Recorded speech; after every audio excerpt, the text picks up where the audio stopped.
సంతోషమే కదా. కాకపోతే నేనేమో ₹1,00,000 ఆశ ఇచ్చాను, నాకు ₹10,000 లాటరీ వచ్చిందంటే ఎట్టా కుదురుద్ది? వెంటనే వీళ్ళు ఏమంటారంటే అబ్బాయి జనాభాలకు సంబంధించిన లెక్కల ప్రకారం ఇది మనం అందరం పాటించావు కదా, అందువల్ల ఏమైంది, నీ ఆస్తి ₹1,00,00,000 సంపాదించుకున్నాడు, నీ ఒక్క కొడుకే ఇస్తున్నావు అంతే కదా. వాడు అక్కడ 5 కొడుకులకి ఇవ్వాల్సి వస్తుంది.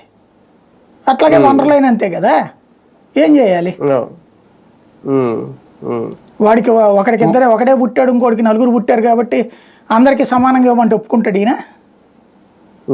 ఒప్పుకోడు కదా. కానీ ఈసారి డీలిమిటేషన్ అనేది కేంద్రంలో అంటే ప్రధానంగా మోడీకి అమిత్ షాకి ఒక తలనొప్పి ఏమైనా కాబోతుందా రేపొద్దున్న నిజంగా వీళ్ళందరూ కలిస్తే? సహజం అండి, ఇది నొప్పి కాదు పాడు కాదు. కానీ ఇంతకుముందు చేశారు.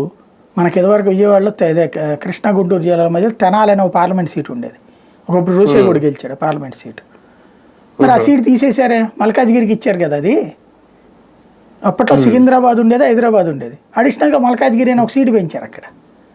ఆంధ్రాకు ఒక సీటు తగ్గింది. మరి దీనికి ఏం చేయాలి మనం? ఇప్పుడు తెలంగాణ మీద పోరాడాలా బేసిక్గా? కానీ ఆంధ్రాకి కూడా అవసరమే కదా సార్, ఆంధ్రాకి కూడా 3 సీట్లే పెరుగుతాయి అంటున్నారు.